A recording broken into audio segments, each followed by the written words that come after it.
Hello YouTube, Johnny Justice here with my new car.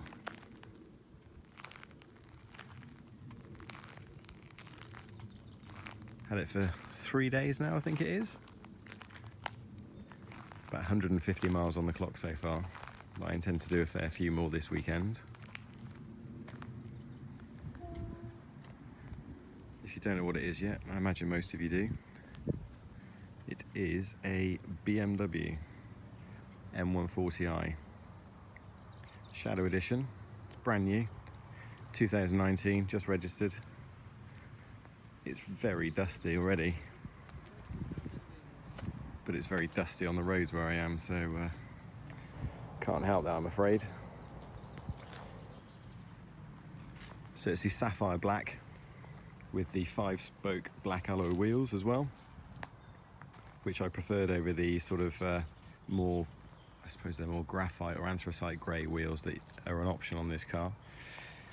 I really like the black on black option. I mean, it is very black with the tinted rear door windows and also the boot lid as well, but I think it looks pretty nice. So it's the ZF Auto 8-speed box. I've just come from a Golf R. That was my previous car, which I've just sold, a 2015 model, which is obviously 4-wheel drive. This is rear-wheel drive, as I think a lot of people would conclude is possibly preferable and gives you a really true driving experience. I'd say the BMW doesn't feel quite as quick or planted off the line, which you'd anticipate. And the DSG box in the Golf R, I'd say, was possibly felt a tad more responsive as well. Like you put your foot down, you really felt that you got thrown back in your seat. Obviously, I haven't really put this through its paces yet. I certainly shall do, and I will report back further. But overall, I think the BMW just feels like such a premium vehicle over the Golf. I can't quite put my finger on it. I think that'll come over the course of the next months as I drive it more. But just everything about it,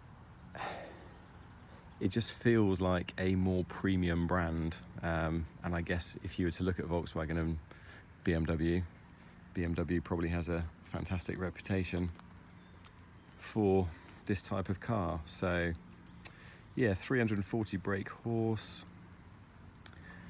I'm sure if you're watching this video, you've probably researched these cars already, so you probably know possibly more about them than I do, but there you go. I'll give you a quick look inside as well. So as I mentioned, inside we've got the black, I think it's called Dakota, black Dakota leather with the blue stitching on the seats, which is nice. Obviously the flappy paddles. It's got the Pro Nav, all the online entertainment, so apparently I can get a free subscription to Napster or Deezer for a year. Everyone's a winner. There's the old DSG, not DSG, I need to stop saying that. That's the old ZF Auto box there. Oh, there's so many toys, so many toys. I mean, I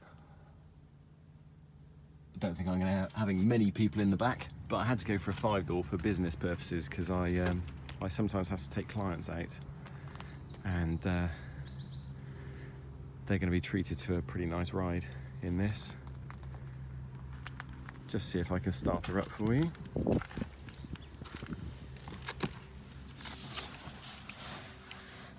I think sound-wise as well, I think it just sounds nicer than the Golf did as well. The Golf had this thing called a sound actuator or sound actor, which piped fake noise into the cabin. I'm not sure whether the same is true on the M140i, but there was just something a bit fake about the audible sensation that you got in the Golf.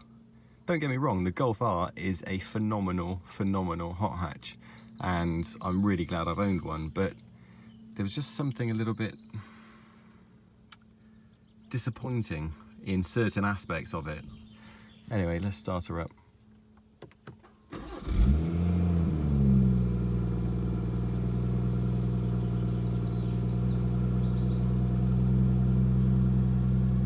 yeah, there we go, you can see 161 miles on the clock.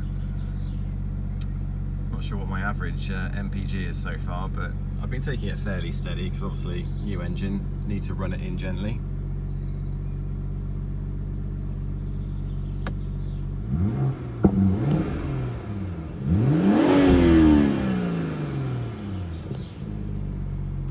You definitely get a few more natural pops and bangs, which again you do get occasionally on the Golf R, but I just think this 3 litre straight 6 is the place to be.